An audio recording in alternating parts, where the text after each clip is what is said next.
നമസ്കാരം. ദൈവത്തിനെ സ്നേഹിക്കുന്നവർ ദൈവത്തിൻ്റെ മക്കളെ സ്നേഹിക്കും. ദൈവത്തെ സ്നേഹിക്കാത്തവർക്ക് അത് ചെയ്യാൻ സാധിക്കില്ല. നമ്മൾ ഇത്രയും കാലം നോക്കിക്കൊണ്ടിരുന്നത് എങ്ങനെ ദൈവസ്നേഹം മനസ്സിലാക്കാം, എങ്ങനെ ദൈവത്തെ സ്നേഹിക്കാം. നമ്മൾ മറ്റുള്ളവരുടെ അടുത്ത് പെരുമാറുന്നത് അനുസരിച്ചാണ് നമ്മൾ ദൈവത്തെ സ്നേഹിക്കുന്നില്ലെന്ന് നമുക്ക് തന്നെ കണക്കെടുക്കാൻ സാധിക്കും. അപ്പോൾ നിങ്ങൾ ദൈവത്തെ സ്നേഹിക്കുന്നുണ്ട് എന്ന് നിങ്ങൾക്ക് തോന്നുന്നെങ്കിൽ നമ്മുടെ സഹോദരി സഹോദരന്മാരെ എത്രമാത്രം സ്നേഹിക്കുന്നു എന്ന് അളന്ന് നോക്കിയാൽ മതി. കാരണം വചനം പഠിപ്പിക്കുന്നത് യേശു ക്രിസ്തു എന്ന് വിശ്വസിച്ച് ദൈവത്തിനെ നമ്മുടെ അപ്പനായി നമ്മൾ സ്വീകരിക്കുമ്പോൾ ദൈവത്തിൻ്റെ സ്നേഹം നമുക്കുള്ളിൽ വരും.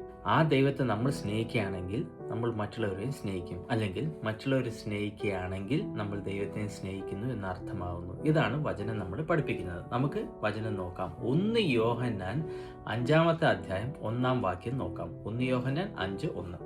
യേശുവിനെ ക്രിസ്തു എന്ന് വിശ്വസിക്കുന്നവൻ എല്ലാം ദൈവത്തിൽ നിന്ന് ജനിച്ചിരിക്കുന്നു.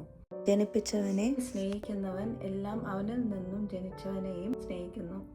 അതായത് വളരെ സിമ്പിളായിട്ട് പറയുകയാണെങ്കിൽ യേശു ക്രിസ്തു എന്ന് വിശ്വസിക്കുന്ന എല്ലാവരും ദൈവത്തിൻ്റെ മക്കളാണ്, ദൈവത്തിനെ അപ്പനായി സ്വീകരിച്ചിരിക്കുന്നു. കാരണം യേശുവിനെ ക്രിസ്തുവായി നമ്മൾ സ്വീകരിക്കണമെങ്കിൽ അവൻ ദൈവപുത്രനാണെന്ന് നമ്മൾ വിശ്വസിച്ചേ മതിയാവും. ദൈവപുത്രൻ മനുഷ്യനായി ജനിച്ചു, മരിച്ചു, ഉയർത്തെഴുന്നേറ്റു, നമ്മുടെ പാപങ്ങളെല്ലാം ക്ഷമിച്ച് നമ്മളെ നീതിമാന്മാരാക്കി ദൈവത്തിൻ്റെ മുമ്പാകെ നമുക്കിപ്പോൾ കയറി ചെല്ലാനുള്ള അനുവാദം നൽകിയിരിക്കുന്നു. എന്തുമാത്രം അനുഗ്രഹിക്കപ്പെട്ടവരാണെന്ന് നമ്മളെന്നറിയാമോ? ദൈവം നമ്മുടെ തെറ്റുകൾക്കൊന്നും നമുക്ക് ശിക്ഷ തരുന്നില്ല. നമ്മുടെ ജീവിതത്തിൽ നടക്കുന്ന ബുദ്ധിമുട്ടുകൾക്ക് കാരണം ദൈവം അല്ല, ദൈവം ശിക്ഷിക്കുന്നതല്ല.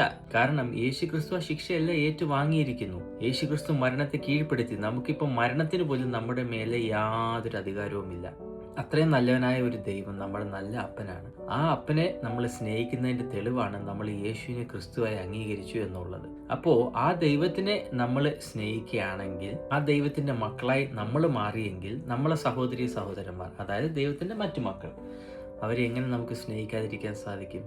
നമ്മൾ സ്നേഹിച്ചു പോകും. ഇപ്പം നമ്മൾ ദൈവത്തെ എത്രമാത്രം സ്നേഹിക്കുന്നു എന്നുള്ളത് നമ്മുടെ തന്നെ ജീവിതം പരിശോധിച്ചാൽ നമുക്കറിയാം. നമ്മുടെ ജീവിതത്തിനാണോ നമ്മൾ ഇമ്പോർട്ടൻസ് കൊടുക്കുന്നത്, അല്ലെങ്കിൽ ദൈവത്തിനും ദൈവസ്നേഹത്തിനുമാണോ എന്ന്? സഹോദരി സഹോദരന്മാരെ, ഇതിനെപ്പറ്റി നന്നായി ആലോചിക്കുക, പഠിക്കുക.